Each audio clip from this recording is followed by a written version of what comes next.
மார்கழி மாத காலை வணக்கம்.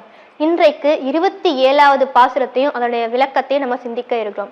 ஸ்ரீ ஆண்டாள் நாச்சியார் திருவடிகளே சரணம்.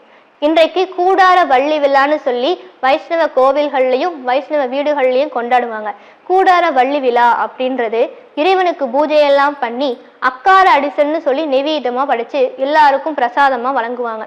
இந்த அக்கார அடிசல் அப்படின்றது பால் இருக்கு இல்லையா, நிறைய பால், அந்த பாலை கொதிக்க வச்சு அதுல சிறிதளவு பச்சரிசி போட்டு அதை நல்லா வேக வச்சு அதுல ஏலக்காய், முந்திரி, கற்கண்டெல்லாம் போட்டு நெய் அதிகமா அதுல சேர்த்து அப்படி நெய் மதக்க மதக்க பால் சோறுன்னு சொல்லக்கூடிய அக்கார அடிசல் பண்ணுவாங்க. அந்த அக்கார அடிசல் செய்து அதை இறைவனுக்கு நெய்வேத்தியமா படைச்சு இன்றைக்கு வழிபடுவாங்க. அந்த கூடார வள்ளி விழான்னு சொல்றது இன்னைக்குதான். இந்த ஆண்டாள் நாச்சியார் இன்றைக்கு இந்த பாசுரத்துல, கண்ணா நாங்கள் உன்னை போற்றி பாடணும் இல்லையா, உன்னை போற்றி உன்னுடைய அருளை பெற்றோம் இல்லையா, அதற்காக எங்களுக்கு நீ சம்பாவனை கொடுக்கணும்னு சொல்லி கேட்குறாங்க. உன்னை போற்றி பாடுறதுனால எங்களுக்கு நீ சம்பாவனை கொடுக்கணும் அப்படின்னு சொல்லி கேட்குறாங்க.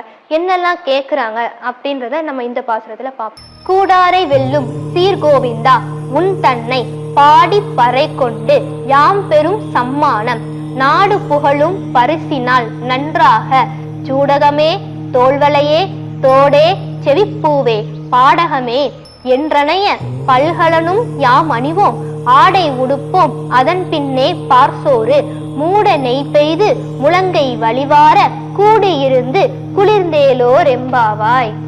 இந்த பாசுரத்தை ஆரம்பிக்கிற பொழுதே கூடாரை வெல்லும் சீர்கோவிந்தா உன் தன்னை பாடி பறை கொண்டு யாம் பெரும் சம்மானம்னு சொல்றாங்க. அதாவது கூடாரை வெல்லும் சீர்கோவிந்தானா எதிரிகளையெல்லாம் வெற்றி பெறக்கூடிய சிறப்பு மிக்க கோவிந்தனே, உன்னை போற்றி நாங்க பாடி பறை கொண்டோம் இல்லையா, உன்னுடைய அருளை பெற்றோம் இல்லையா, உன்னுடைய பெருமையெல்லாம் உன்னுடைய வீர செயல்களையெல்லாம் நாங்க போற்றி பாடணும் இல்லையா, உன்னுடைய பெருமையெல்லாம் போற்றி பாடி உன்னுடைய அருளை பெற்றதுக்காக நீ எங்களுக்கு சம்பாவனை கொடுக்கணும் கண்ணா.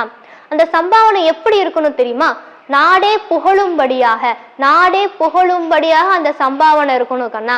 எங்களுக்கு என்னெல்லாம் வேணும் அப்படின்னா, சூடகமே தோள்வளையே தோடே செவிப்பூவே பாடகமே என்றனைய பல்கலனும் யாம் அணிவோம் அப்படின்னாங்க. அதாவது சூடகமேனா தலையிலே அணியக்கூடிய சூடாமணின்னு சொல்லக்கூடியது, அதுக்கு சூடகமேன்னு பேரு. தோள்வளையேனா தோள்களிலே அணியக்கூடிய அணிகலன், தோடேனா காதிலே அணியக்கூடிய தோடு. அதுக்கப்புறம் செவிப்பூவுனா அதுவும் காதிலே அணியக்கூடியதுதான். பாடகமேனா பாதத்திலேயே அணியக்கூடிய அணிகள். இத்தனையும் நீ எங்களுக்கு கொடுக்கணும் கண்ணா. என்றனைய பல்கலனும் யாம் அணிவோம் நாங்க. அதாவது இதை தவிர இன்னும் நிறைய அணிகலன்கள்லாம் நாங்க அணிஞ்சுக்க போறோம், இதெல்லாம் நீ தான் எங்களுக்கு கொடுக்கணும் கண்ணா அப்படின்னு சொல்லி கேட்குறாங்க. அதுக்கப்புறமா ஆடை உடுப்போம் அப்படின்னாங்க. அதாவது நாங்க நல்ல புத்தாடை, நல்ல ஆடையா நாங்க உடுத்திக்க போறோம் கண்ணா, அதையும் நீ தான் எங்களுக்கு கொடுக்கணும் கண்ணா அப்படின்றாங்க. ஆடை உடுப்போம் அதன் பின்னே பால் சோறு, அதுக்கப்புறம் நாங்க பால் சோறு சாப்பிட போறோம் கண்ணா. பால் சோறுனா பாலிலே வெந்த சோறு, அதான் அக்கார அடிசல். இந்த பாலிலே வேக வச்ச பால் சோறு சாப்பிட போறோம் கண்ணா. அந்த பால் சோறு எப்படி இருக்கணும் அப்படின்றதே அவங்களே சொல்றாங்க. அதாவது மூட நெய் பெய்து முழங்கை வழிவார, அதாவது மூட நெய் அப்படி நெய் மதக்க மதக்க அந்த பால் சோறு இருக்கணுமா. இந்த கையில வாங்கின உடனே அந்த பால் சோறு வடியணுமா.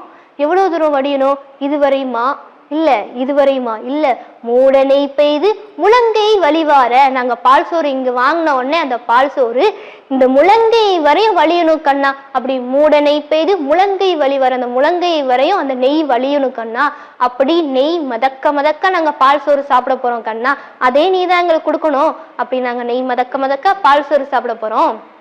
அதுவும் நாங்க எப்படி சாப்பிட போறோம், தனியா உட்காந்து சாப்பிட போறோமா, இல்ல கூடியிருந்து குளிர்ந்தேலோர் எம்பாவாய். நாங்க எல்லாரும் சேர்ந்து தானே, அந்த ஆயர் குலத்துல இருக்கக்கூடிய எல்லா தோழிகளும் சேர்ந்து தானே நாங்க மார்கழி நோன்பு இருந்தோம். அதனால எல்லாரும் சேர்ந்து கூடியிருந்து எல்லாரும் சேர்ந்து நாங்க பால் சோறு சாப்பிட போறோம் கண்ணா. குளிர்ந்தேலோர் எம்பாவாய், நீயும் அதுல கலந்துக்கோ, நீயும் எங்களை கூட பால் சோறு சாப்பிடு அப்படின்னு சொல்லி இந்த பாசுரத்தை ஆண்டாள் நாச்சியார் நிறைவு செய்யறாங்க.